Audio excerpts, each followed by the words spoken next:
40वां अध्याय मंत्रों की महिमा। ईशावास्यम इदं सर्वम, ईश से वसने योग्य यह सब हैं। यत किंच जगत्याम जगत, जो कुछ जगती में जगत है। तेन त्यक्तेन बुंजीता, उसका दान से उपभोग कर। माग्रधा, लोभ मत कर। कस्य सुता धनम, किस एक व्यक्ति का भला धन है। स्वामी प्रभु ईश्वर नियामक, आत्मा परमात्मा परब्रह्म, रहना होना प्रतीत होना। त्याज्य प्रशस्तम कर्म श्रेष्ठ पुरुषार्थ, सत्कार संगति धनात्मक कर्म, जनकाति उन्नति के कर्म, लोक संग्रह कारक उपकार कर्म। अकर्म दो प्रकार के हैं, जो किए हुए भी न किए हुए के बराबर हैं, और वैयक्तिक अस्तित्व के हो केवल को कारणभूत हैं। वे निष्काम कर्म, विकर्म विरुद्ध कर्म, अयोग्य कर्म, व्यक्ति और समाज की हानि करने वाले कर्म, ये कर्म तीन भेद हैं। इस मंत्र में पहला अर्थ विवक्षित है। यह यहाँ इस जगत में शतम समाह 100 वर्ष इच्छा शक्ति उत्पन्न होने के बाद के 100 साल, अर्थात यदि 20 वर्ष की आयु में इच्छा शक्ति प्रकट होती है, ऐसा मान लें तो सबसे 100 साल जीने की इच्छा प्रयत्न पूर्वक करें। इन प्रकार 120 साल की मानवीय आयु होती है। अतः एवं ज्योतिषाम गणितकारों ने यही माना स्वीकारा है। इतना पूर्ण आयुष्य प्राप्त करने की प्रयत्न पूर्वक आयु इच्छा रखनी चाहिए, ऐसा उपदेश यहाँ पर है। श्रेष्ठों का सत्कार, साथियों के साथ संगति और नीचे की स्थिति में रहने वाले को दान, ये तीन कर्म यज्ञ में मुख्य हैं। इस कारण यज्ञ द्वारा जनता का मेल तथा उन्नति होती है। स्वपास के धन का व्यय करना सबके लिए उचित है। अज्ञानियों के लिए ज्ञानदान, बड़ों का आदर, अतिथियों का सत्कार, भूत मात्र पर दया और भूमि जल आदि देव शक्तियों का आदर पूर्वक प्रयोग, ये 5 श्रेष्ठ कर्म प्रत्येक मनुष्य के लिए करने आवश्यक हैं। यहाँ तक जो 7 उपदेश कहे, वे तुझ जैसे साधक में स्थिर हों। उन्नति के लिए इसके सिवाय भिन्न मार्ग नहीं है। जो भोगों में रमता नहीं, वह कर्म नरे न लिप्यते, जो भोगों में फंसकर अपने कर्मों से च्युत नहीं होता, ऐसे मनुष्य को कर्मों से होने वाला दोष नहीं लगता।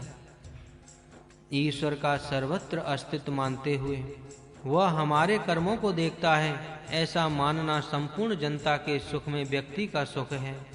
ऐसा मानना दान करके बचे हुए स्वतः भोग करना, लोभ न करना, सब धन मुझ अकेले का नहीं है पर वह सब प्रजा का है, ऐसा मानना। सत्कर्म कभी बंधन नहीं करते, ऐसा मानना।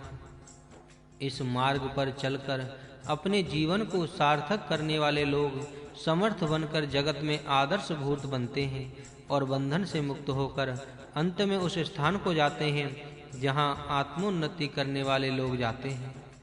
यह असुर शब्द वेद में आत्मा परमात्मा ईश्वर का वाचक है। अतः उनकी जो प्राण शक्ति है उसका नाम असूर्य है। प्राणियों को प्राण शक्ति देने वाले देव की प्राण शक्ति है, इसका अर्थ है यह शक्ति जैसी देवों में वैसे ही राक्षसों में, और जैसी संजनों में वैसे ही दुर्जनों में।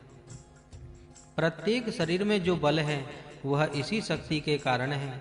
शरीर में प्राण शक्ति, नीचे जो इंद्रिय शक्ति और शरीर शक्ति कार्य कर रही है वह इसी असूर्य शक्ति के कारण है। इससे स्पष्ट हुआ कि असूर्य अर्थात इंद्रियों में और शरीर में कार्य करने वाले बल, इनसे जो भिन्न हैं वे आत्मा के दूसरे बल हैं और वे प्राण से भी उत्कृष्ट हैं। ये मानसिक, बौद्धिक, आध्यात्मिक शक्तियों द्वारा प्रकट होते हैं। बुद्धि और शरीर आदि व्यवहार के लिए प्रसिद्ध हैं। सत्य, न्याय, धर्म, मानवीय उच्च आदर्श आदि बातों के समझने की योग्यता इनमें नहीं है। यद्यपि इनके शारीरिक बल आत्मा से ही आए हुए बल हैं, तथापि वे अपने अज्ञान के कारण असन मार्ग पर लगे होते हैं। अतएव अंधेन तमसा आवृता, ये लोग अंधकार से व्याप्त हुए हैं, ऐसा समझा जाता है। ये कि च आत्महना जनाते तान प्रत्य अपि गच्छन्ति, जो कोई आत्मघाती जन है वे वैसे मूर्ख लोगों में मरने के बाद भी जन अर्थात केवल प्रजनन करके विसंतति उत्पन्न करने में ही सो समर्थ हैं, जिनसे इसकी अपेक्षा अन्य कोई प्रशंसनीय मानवीय कर्तव्य होना संभव नहीं है। ये जन आत्मोन्नति का पुरुषार्थ करने में असमर्थ हैं और इनके कष्ट होने से इनसे यदि कोई कार्य भी हो गया तो वह आत्मा की अवनति का भी होता है। इसलिए इन्हें यहाँ आत्मघात भी कहा गया है। पूर्व के 2 मंत्रों में जो मार्ग बताया है उस आत्मोन्नति के मार्ग का अवलंबन न करते हुए उसके विरुद्ध आत्मघाती मार्गों का ही अवलंबन करते हैं।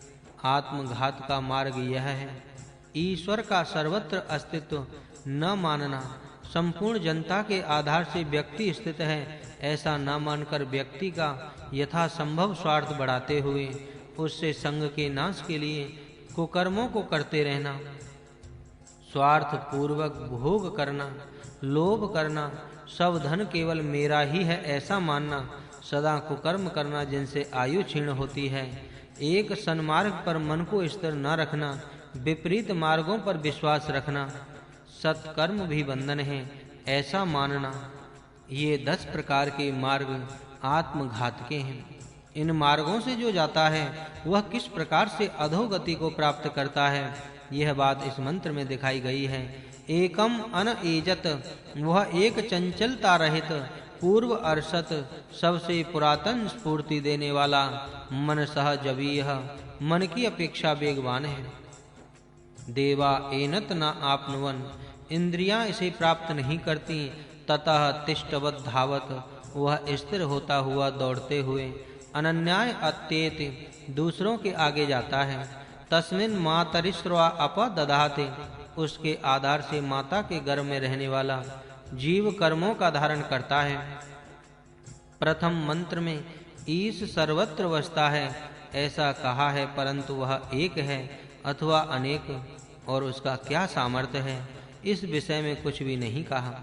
यद्यपि वहाँ ईसा ऐसा एक वचन का प्रयोग है, तथापि वह इस संदेह कर सकता है कि कदाचित वह जातिवाचक एक वचन हो। अतः उपरोक्त शंका को दूर करने के लिए इस मंत्र में वह एक ही है ऐसा कहकर उसके गुणों का वर्णन किया है। वे गुण इस प्रकार हैं। एकम, वह पूर्ण ब्रह्म एक है। अनेजत, वह हिलता पूर्व का है, जगत निर्माण के भी पूर्व वह का है, सबको गति देने वाला है, स्फूर्ति देने वाला है, वह चालक, प्रेरक, निरीक्षक है। मनसः जवीय, वह मन की अपेक्षा वेगवान है। आत्मा, बुद्धि, मन, प्राण गति कम होती जाती है, इसलिए वह मन से ऊपर 2-3 सीढ़ियां आगे होने से मन भी अधिक वेगवान होता है। मन वह अत्यंत वेगवान होने से प्राप्त नहीं कर सकता, यह बात स्पष्ट ही है। व्यक्ति में इंद्रियां दौड़ रही हैं, समाज में मनुष्य भागदौड़ मचा रहे हैं, जगत में सूर्य, चंद्र आदि नक्षत्र भी दौड़ रहे हैं, परंतु ये सब जहाँ दौड़ कर जाते हैं वहाँ पहले से ही ब्रह्मा पहुँचा हुआ होता है। चाहे कोई कितना भी तेज दौड़ लगाता हो, वहाँ पहले से ही ब्रह्मा पहुँच जाता है ऐसा कहा है। परंतु इस पर ऐसी शंका उठती है कि अंत के जो कर्म होंगे उनका फल मृत्यु हो जाने से उस व्यक्ति को नहीं मिलेगा और ऐसी दशा में बयावे उत्तम कर्म व्यर्थ जाएंगे। इसका उत्तर, किए गए कर्म व्यर्थ नहीं जाते, ऐसा आगे मंत्र भाग में दिया हुआ है, उसे अब यहाँ देखिए। मातरिश्वा, माता के उदर में रहने वाला जीव, जिसका पूर्व का शरीर छूट गया है और जिसका दूसरा देह बन रहा है, वह माता के गर्भ में आया हुआ जीव। तस्मिन् अपादधाते, उस ब्रह्म के आधार से अपने कर्म धारण करता कृत अच्छे बुरे कर्म नष्ट नहीं होते। परमेश्वर के त्रिकाल में स्थिर नियमों में से वे कर्म संस्कार रूप से आत्मा के पास रहते हुए भी जीव को अच्छे बुरे भोग देते ही हैं। ब्राह्मणाय कर्माणि संगम त्यक्त्वा करोति यः लिप्यते न स पापेन, वचन के अनुसार भी इस मंत्र भाग का अर्थ हो सकता है। तस्मिन् अपः मातरिश्वा दधाते, उस ब्रह्म को कर्म समर्पण करते हुए जो जीव कर्म करता है वह पाप से बद्ध नहीं होता। दूसरे मंत्र में नर कर्म से लिप्त होता नहीं ऐसा कहा है। वह किस प्रकार से यह इस मंत्र भाग ने दिखाया है, ऐसा यहाँ संबंध जानना चाहिए। इस मंत्र में कहे अनुसार आत्मा का ध्यान करना चाहिए। इस मंत्र भाग से पुनर्जन्म को कल्पना उत्तमतया दिखाई गई है।